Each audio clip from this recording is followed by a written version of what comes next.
Parece que está ali a acontecer é a persistência de um problema estrutural de longa duração e que o Estado não está a demonstrar capacidade de alterar, não tem os recursos financeiros para promover a reconstrução do Nordeste e para providenciar os serviços públicos que aquela população necessitaria. Não consegue garantir a segurança, não consegue garantir serviços de saúde e de educação de qualidade e não consegue garantir o acesso à justiça, não consegue convencer os investidores a retomar o projeto, não consegue renegociar benefícios, os contratos, no sentido de conseguir uma coleta fiscal.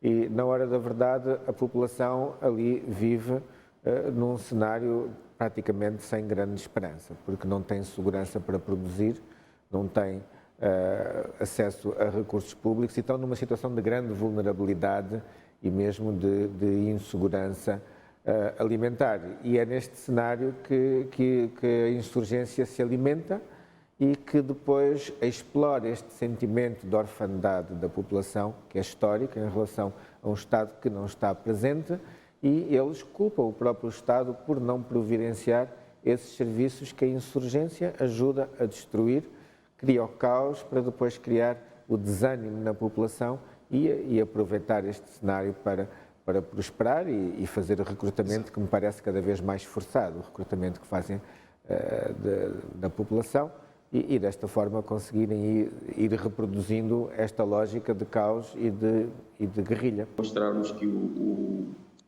o terrorismo não acabou, porque a população não regressa por vários fatores. Não é? Falamos aqui do fator de segurança.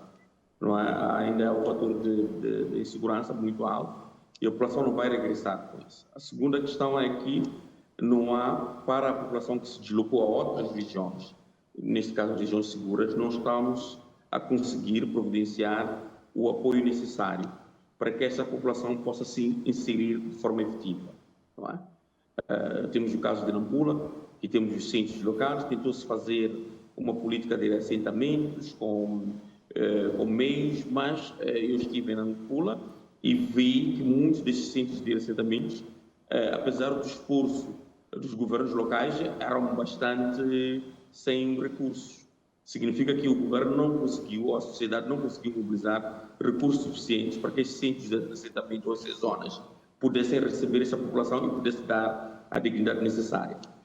O caso, por exemplo, das escolas, via-se que esses centros, as escolas não estavam lá, ainda havia o problema de fornecimento de água potável, o problema dos centros de saúde. Então, esta questão de deslocados, eu penso que tem que ser olhada numa outra perspectiva, não na perspectiva só do conflito, mas na perspectiva de que nós temos um dilema muito sério em Moçambique, em que os deslocados, não só resultam de conflitos armados como este, por exemplo, que resultam de eventos climáticos, temos muita dificuldade como Estado de ter uma reação rápida que permita devolver a estes moçambicanos um mínimo de serviços que possam, por exemplo, recuperar ou possam ter uma certa autonomia por exemplo, de produção, de regresso à escola, de ter acesso ao serviço de saúde. Então, este é um problema muito sério. E eu penso que aí o governo tem que olhar de outra forma. Penso que o serviço cívico, por exemplo, o Exército, devia ter desenvolvido um conhecimento, por exemplo, muito melhor. Haverão seguramente largas centenas de milhares de indivíduos a precisar de ajuda humanitária. O Estado não tem essa capacidade, nós temos problemas estruturais, não temos estradas, não temos boas vias de acesso, não temos meios, não temos equipamentos, não temos recursos humanos com formação, não temos financiamento. Então, os próprios militares, o Martins estava a dar uma ótima sugestão dos nossos militares, eles próprios providenciarem esses serviços sociais, sobretudo ao nível da saúde e da educação, conquistando desta forma o coração das pessoas. O problema é que os próprios militares, eles próprios têm as dificuldades de abastecimento logístico, não é? Então, quando os nossos militares nem tão pouco têm garantida um helicóptero que lhes dê salvaguarda, que lhes dê, portanto, proteção para evacuação durante uma operação de guerrilha, quando eles próprios não têm refeições que lhes garantam estar no terreno e eles têm que tentar desenrascar-se, eventualmente até extorquindo a população. É este cenário que nós vivemos. É um país com profundas carências que são agravadas dia após dia em virtude desta destruição e depois da população que cresce, porque o próprio crescimento populacional é uma bomba relógio que está ali a explodir já. Pode-se pensar, por exemplo, em pensar-se em construções ou projetos de centros de deslocados internos?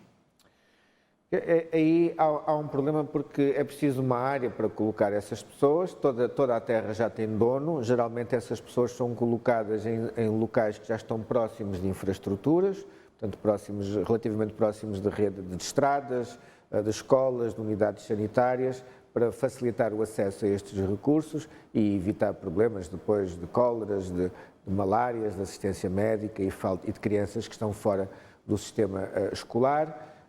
Mas essas zonas também são zonas mais densificadas, porque é onde estão as infraestruturas, são zonas de falta de terras, as populações locais cedem os terrenos para as pessoas construírem as suas casas, mas depois coloca-se a questão de acesso a áreas de produção e a maior parte das pessoas não tem sequer terrenos agrícolas ou quando os têm são áreas muito pequenas que não garantem sequer a respectiva segurança alimentar e então, por muito bonitos que sejam os modelos e os apoios, a verdade é que as pessoas não têm acesso aos fatores de produção, que é terra. O máximo que funciona, as pessoas aceitam viver numa condição de emergência, o máximo são 6 meses, não é?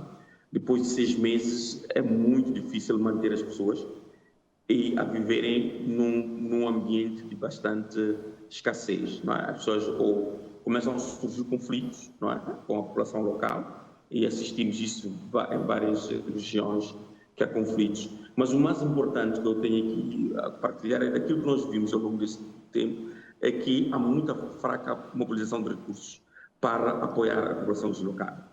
Se for a ver as províncias que receberam a população, mesmo em Pemba ou outros distritos circunvizinhos, não é porque o número por exemplo, de professores ou de enfermeiros aumentou para poder assistir essa população. Então, o que acontece é que esta população deslocada, ela é vista como aquela que vem aumentar a pressão sobre os serviços públicos, ou os serviços locais, sejam eles privados ou públicos.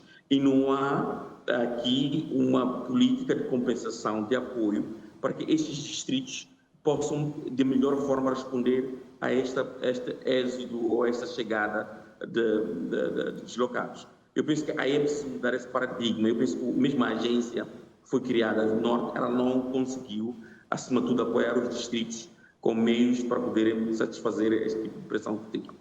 Então, é preciso olhar de forma bastante diferente a forma de gerir. Eu penso que os fundos de emergência, eu penso que tem que ir aos distritos. Eu penso que a questão de dar dinheiro, por exemplo, à agência, para poder fazer a construção de infraestruturas, eu penso que já devia ser via governos locais, estruturas locais, e permitir que os governos locais possam, ao longo deste tempo, terem criado capacidade de não só atender a pessoas deslocadas de guerra, neste caso deslocadas de conflito armado, mas nós vimos que são as mesmas províncias, por exemplo, como Nampula, tivemos vários ciclones agora e outros que continuam a ter efeitos cíclicos de má resposta, de uma resposta não adequada ao fluxo de deslocados.